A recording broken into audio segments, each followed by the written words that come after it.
छात्रों, आज हम लोग BCom part 2 account honours course paper specialised accounting के बारे में अध्ययन करेंगे।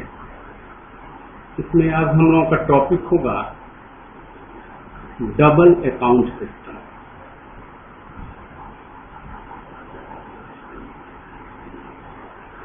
यह ध्यान रखना है कि शुरुआत में हम लोग अकाउंट के अंतर्गत डबल एंट्री सिस्टम पढ़े हैं, वह नहीं है। या इसे कहते हैं, इसीलिए इसका नाम है डबल अकाउंट सिस्टम। तो जैसा कि पिछले क्लास में मैंने थ्योरी पेपर में आपको बताया था कि डबल अकाउंट सिस्टम क्या है और किस प्रकार की कंपनियों में इसका प्रयोग किया जाता है। फिर भी जानकारी के तौर पर पुनः हम लोग इसे रिवाइज कर लें कि ऐसी संस्था जो जनता के लिए अर्थात जनोपयोगी कार्य करती है, उन्हें सार्वजनिक उपयोगिता वाली संस्थाएं कहते हैं।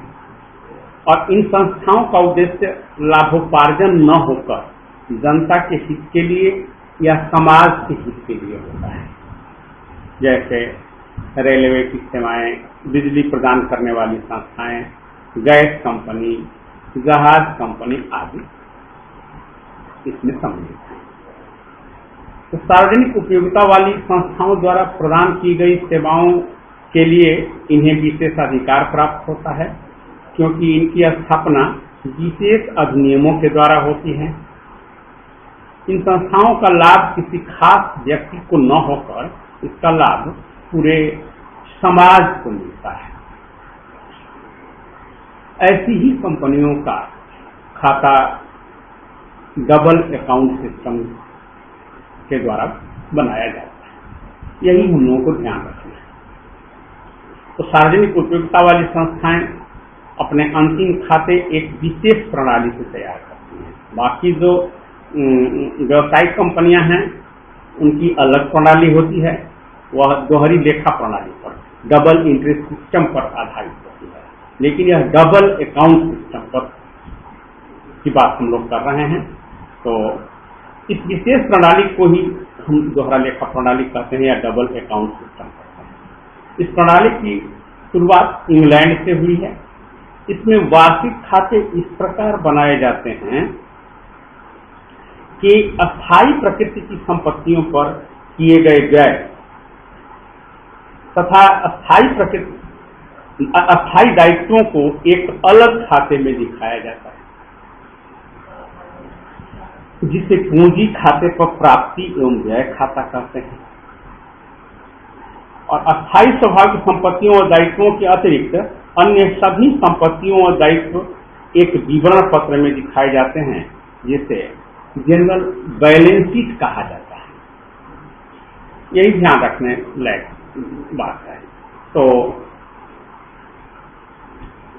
वस्तुतः जनोपयोगी संस्थाओं के द्वारा संपत्तियों तथा दायित्वों को अलग अलग विवरणों में बांटकर प्रस्तुत किया जाता है। और इस प्रकार बैलेंस शीट को दो भागों में प्रस्तुत किया जाता है। पहला, statement of capital receipt and capital expenditure और कैपिटल अकाउंट, जिसे कैपिटल अकाउंट कहते हैं। जैसे हम लोग व्यवसायिक संस्थाओं का बनाते हैं कैपिटल अकाउंट में, तो इसमें उसी को हम लोग statement of capital receipt and capital expenditure या कैपिटल अकाउंट। और दूसरा है बनाते हैं हम statement of other assets and liabilities और जनरल बैलेंस शीट। तो यही है डबल अकाउंट सिस्टम। क्योंकि इस पर हम लोग विस्तृत चर्चा पिछले क्लास में कर चुके हैं, लेकिन फिर भी जानकारी के तौर पर हम लोग बात करें, क्योंकि आज हम लोग इसका न्यूमेरिकल प्रॉब्लम सॉल्व करेंगे। तो मैंने सोचा कि उससे पहले थोड़ी आपको जानकारी दे दीजिए, इसका इंट्रोडक्शन अब आज हम लोग इसके न्यूमेरिकल प्रॉब्लम को शुरू करेंगे। इसमें हम देखेंगे प्रॉब्लम नंबर 1, और यह बुक है इसलिए मैंने स्क्रीन पर भी लिख दिया है, doctor SK Singh, SBPD publication की। तो इस प्रॉब्लम नंबर 1 में preparing capital account, capital account हम लोगों को बनाना है। क्वेश्चन हमारा है कि the expenditure on capital account of LC water company up to 31st March 2019 was plant 2,35,421, furniture 220, tools 280, meter 4,530. The receipts on capital account were equity shares of rupees 1,40,000 and preference share of rupees 75,000. Debenture stock rupees 30,000. During the year 2018-19, the receipts and payment on capital account were निम्न है। जो question है, हम चूंकि question छोटा है इसलिए पढ़ दे रहे हैं, लेकिन आपसे उम्मीद रखेंगे या आपको सलाह देंगे कि आप क्वेश्चन अपने सामने रख लीजिएगा, तभी इसका आंसर आपकी समझ में आएगा। बुक का नाम मैंने बता ही दिया है। तो अब कहता है कि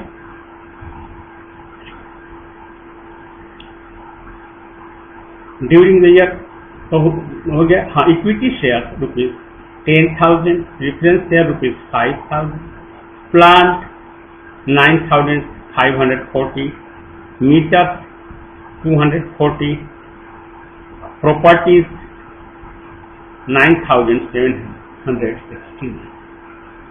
अब कहा जा रहा है हमें कि prepare capital account on double account, double account system के आधार पर आप कैपिटल अकाउंट बनाइए।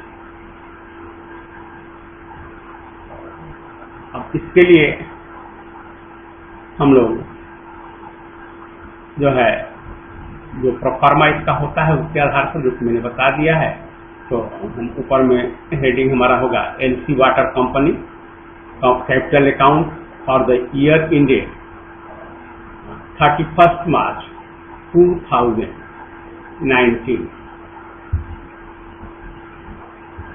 अब इसमें होता है कि पहला कि एक्सपेंडिचर,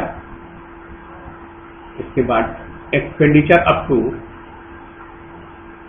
31/3/2018 और एक्सपेंडिचर ड्यूरिंग 18 एंड 19। उसके बाद हम टोटल करेंगे और फिर इधर, चूंकि इधर 2 का हम पहले प्रयोग कर दिए हैं और इधर बाई लिख देते हैं। इसको 2 भागों में, जिसमें डेबिट क्रेडिट करते हैं वैसे ही 2 और बाई करके किया जाता है। बाई रिसीट, उसके बाद हमारा इसमें दाहिने साइड में दूसरा कॉलम होगा रिसीट अप टू 31 मार्च 2018 और रिसीट ड्यूरिंग द ईयर 2018-19 और टोटल, अर्थात एक तरफ एक्सपेंडिचर और दूसरी तरफ रिसीट करता है। तो हमारा क्वेश्चन के अनुसार जो हमारा एक्सपेंडिचर प्लांट है 2,35,421 और एक्सपेंडिचर ड्यूरिंग द ईयर 9,540।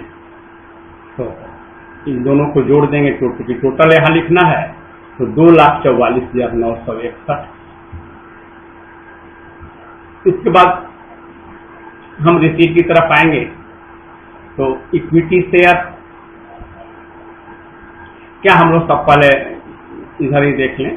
तो इसके बाद है फर्नीचर 220, टूल्स 280, मीटर 4,530। सारी चीजें दी हुई हैं हमारे क्वेश्चन में, हमको अलग से कुछ नहीं करना है। इसके बाद है हमारी प्रॉपर्टी है, वह है 9,769। इसको हम लोग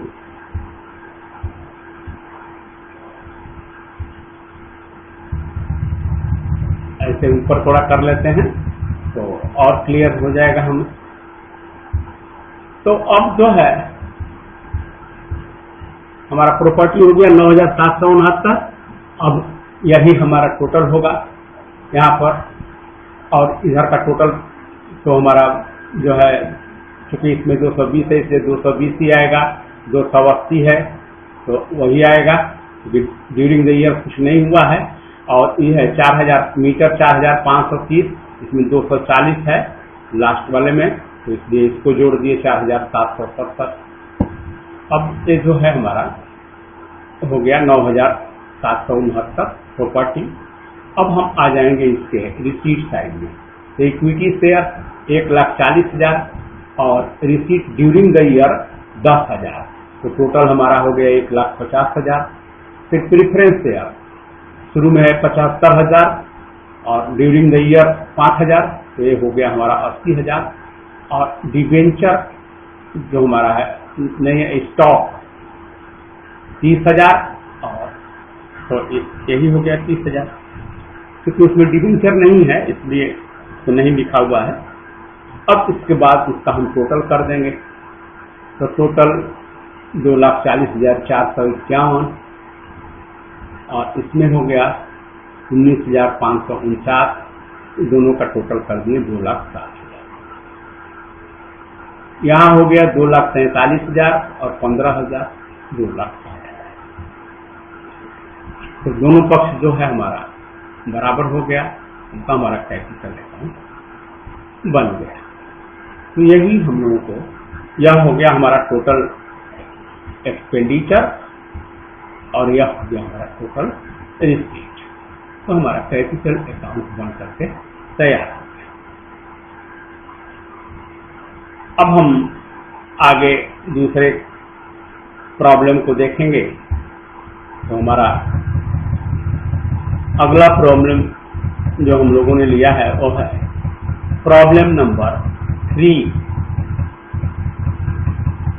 अब इसका हम सॉल्यूशन करेंगे। तो प्रॉब्लम नंबर 3 में है कि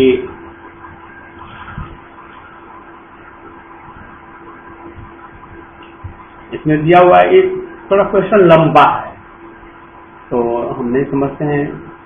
इसको पढ़ने से आपको बहुत जो है, क्योंकि आपको कंफ्यूजन हो जाएगा। वैसे हम लोग जान लें कि इसमें बनाना है हमको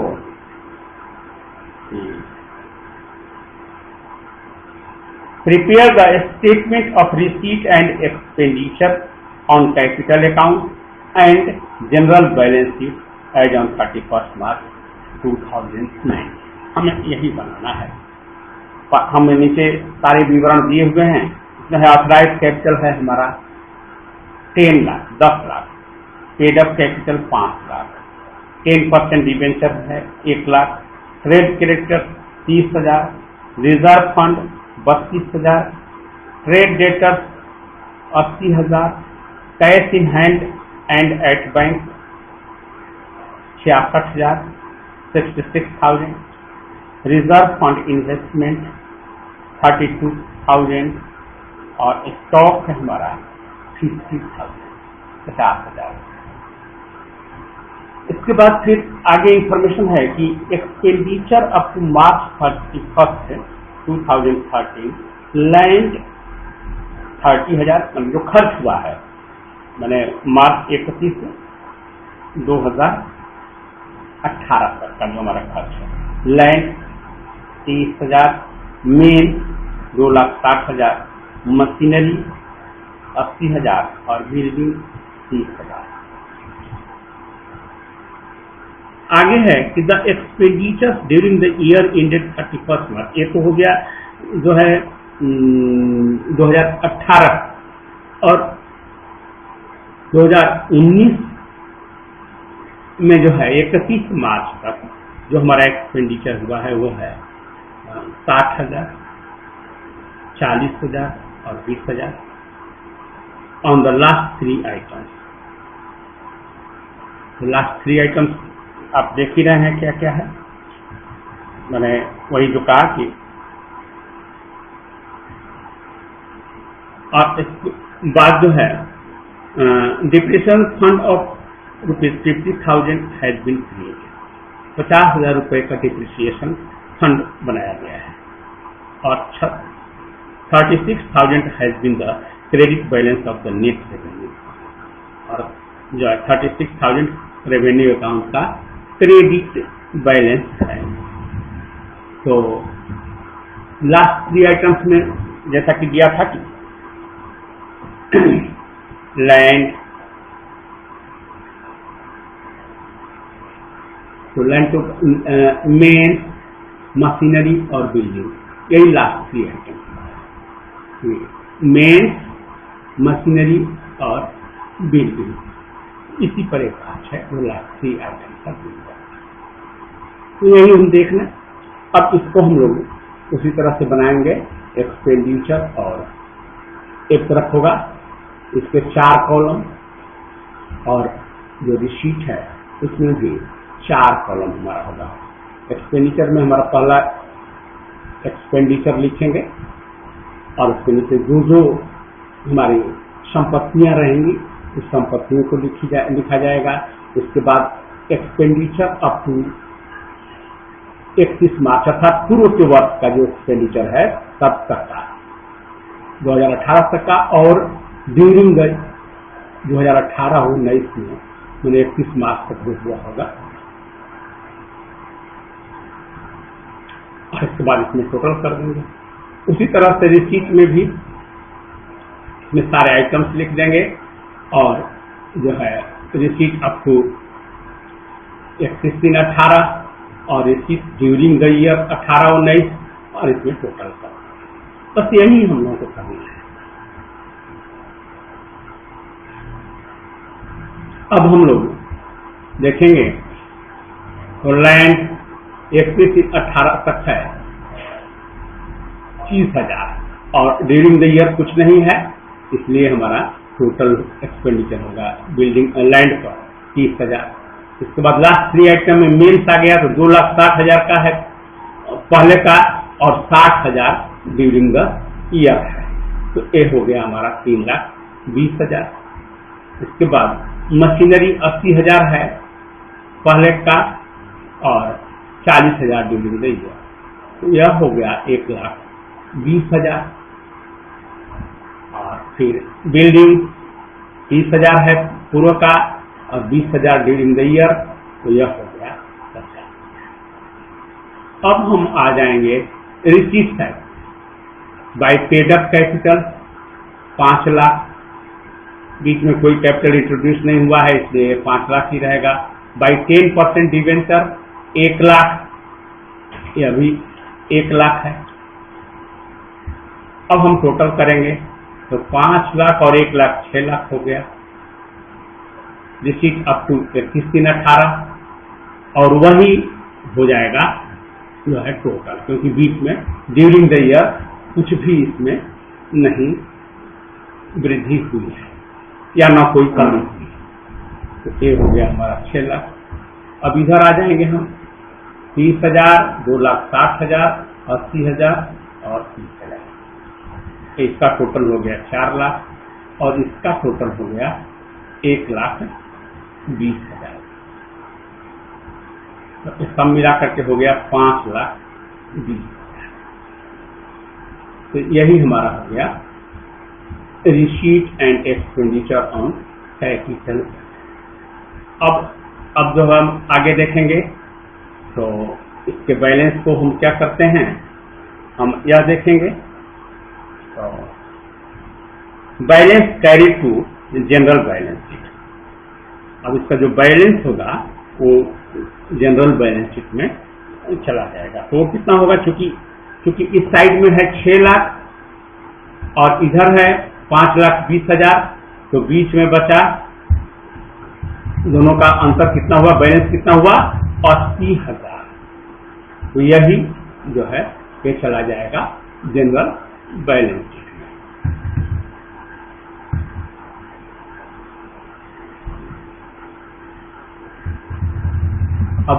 अब फिर इसके आगे हमें बनाना है अभी जनरल बैलेंस शीट।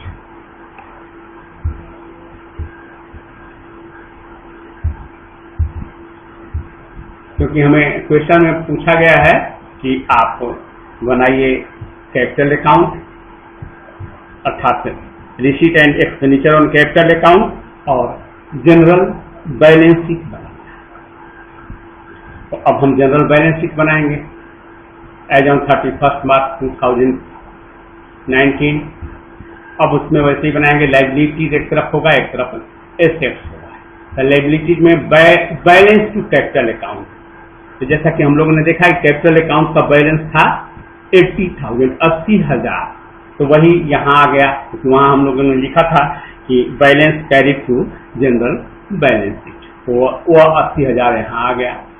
इसके बाद trade creditor 30,000, reserve fund 32,000, depreciation fund 50,000 और नेट रेवेन्यू अकाउंट 36,000। जो ये कहा है आपने देखा था क्वेश्चन में कि on the last correct and depreciation fund of ₹50,000 has been created. 50,000 का डिप्रिसिएशन फंड अकाउंट क्रिएट करना है और 36,000 has been the credit balance of the net revenue account. तो वही यहाँ 50,000 डिप्रिसिएशन फंड में और नेट रेवेन्यू अकाउंट में हमारा 36,000। अब आ जाएंगे हम क्रेडिट एसेट साइड में, तो trade debtors 80,000, cash in hand 66,000 66,000 और रिजर्व फंड इन्वेस्टमेंट 32,000 और स्टॉक है हमारा 50,000। इसका टोटल किए तो 2,28,000, 2,28,000 और इधर भी हो गया हमारा 2,28,000। तो हमारा जो है जनरल बैलेंस शीट बनकर तैयार है। तो छात्रों थोड़ा चेंज है, तो हम लोग पहले से बनाते आए हैं बैलेंस शीट और कैपिटल अकाउंट, उससे थोड़ा चेंज, चूंकि जैसा कि हम लोगों ने शुरू में ही देखा यह जो है स्पेशल एक कंपनी स्पेशली जो है खास करके जनोपयोगी कार्य के लिए सरकार द्वारा जो है स्थापित होती हैं या एक तरह से कॉरपोरेशन बना दिया जाता है, तो उन कंपनियों के बारे में तो थोड़ा सा अंतर है लगभग, चूंकि अब आप इंटरमीडिएट से ही इस सब्जेक्ट को अकाउंट सब्जेक्ट को पढ़ते आ रहे हैं, तो धीरे धीरे मैं समझता हूं कि अब आपके दिमाग में भी सारी बातें, चूंकि जनरल पहले जो बैलेंस शीट बनाते थे वो बनाना या कैपिटल अकाउंट या प्रॉफिट एंड लॉस अकाउंट सब चीज हम लोग बनाते आ रहे थे, अब थोड़ा सा अलग से स्पेशल बनाना है, इसलिए इस सब्जेक्ट का नाम भी रखा गया है स्पेशलाइज्ड अकाउंटिंग। तो यह हो गया हमारा क्वेश्चन बन करके तैयार। अब हम आगे देखेंगे प्रॉब्लम नंबर 6। प्रॉब्लम नंबर 6 में हमारा है कि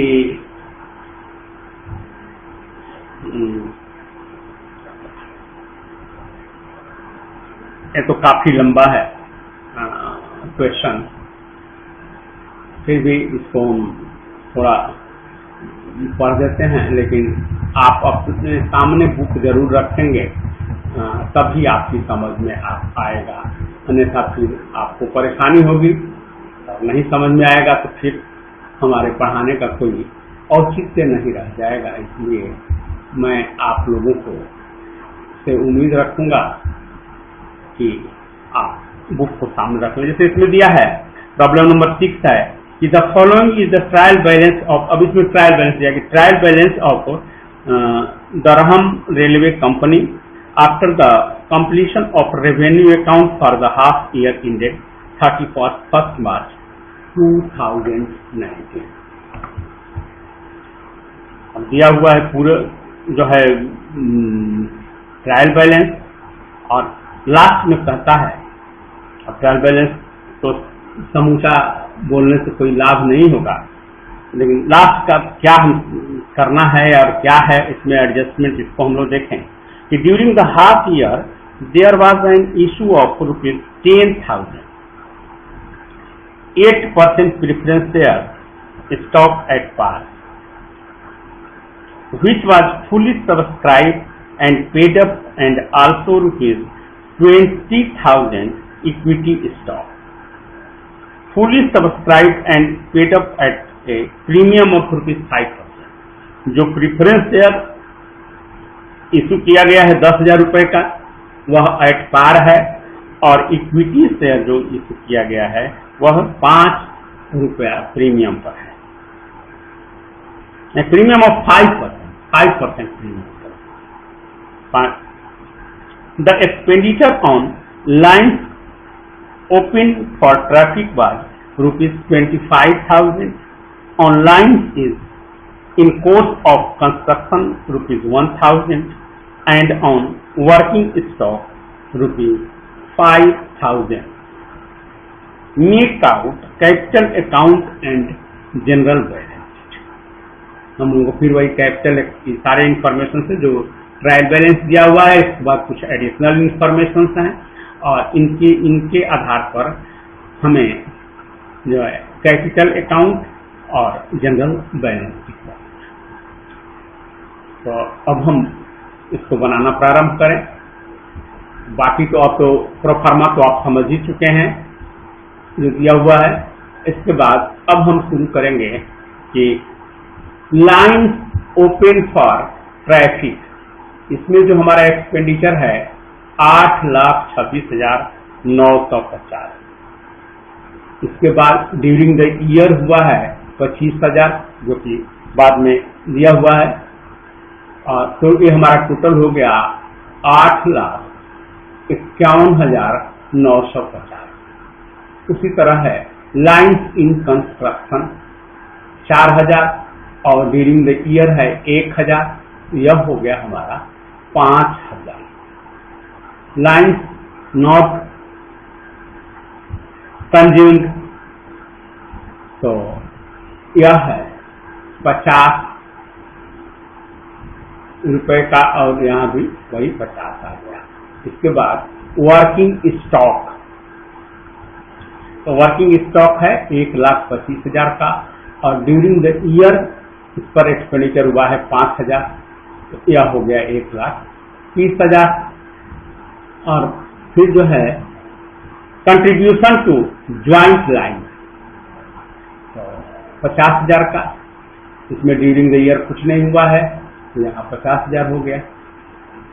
इसके बाद परचेज ऑफ ग्रैंड कैनाल 5,000 का परचेज किया गया है, तो यह 5,000 रह गया। अब हम आएंगे इसके रिसीट साइड में।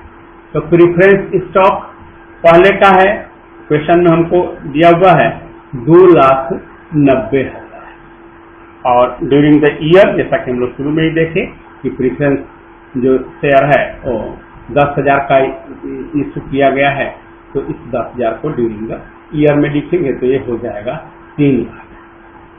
उसी तरह से इक्विटी स्टॉक है हमारा 4,80,000, और 20,000 का जो है ड्यूरिंग द ईयर है, तो यह हो गया हमारा 5 लाख। 10% डिवेंचर स्टॉक 2 लाख का है, इसमें ड्यूरिंग द ईयर कुछ नहीं हुआ है, तो इसलिए 2 लाख रह गया। और प्रीमियम 24,000 का है पहले से हम प्रीमियम, और ड्यूरिंग द ईयर जैसा कि कहा कि 5% प्रीमियम, तो 20,000 का 5%, 20,000 का 5% निकाल देंगे तो 1,000 हो जाएगा, तो हमारा हो गया 24,000 और 1,000 25,000। तो जो है अब आगे हम आएंगे, इसको टोटल करेंगे, तो हो गया 10,11,000, और ड्यूरिंग द ईयर 31,000, इन दोनों को हम जोड़ दिए तो 10,42,000, और इधर है 9,44,000 और 31,000, तो यह हो गया 10,25,000। तो यहाँ 10,25,000 है और यहाँ है 10,42,000। तो और इसका मतलब क्या है कि इधर कम है, इसका रिसीव साइड कम है, तो अब इधर आ जाएंगे और इधर लिखेंगे हम लोग कि balance carried to balance sheet, और दोनों का जो अंतर है 17,000 का, इस अंतर को हम लोग लिख देंगे 17,000। अब हमारा आ गया, दोनों तरफ टोटल कर देंगे तो 10,42,000। तो यही हमारा हो गया कैपिटल अकाउंट। अब इसके बाद हम लोग बात करेंगे जनरल बैलेंस शीट। अब इसको तैयार करेंगे। General balance sheet as on 31 March 2019 हो गया। तो अब इसमें है कि debt due to other company, तो यह है 500 का। Sundry tradesman 20,000,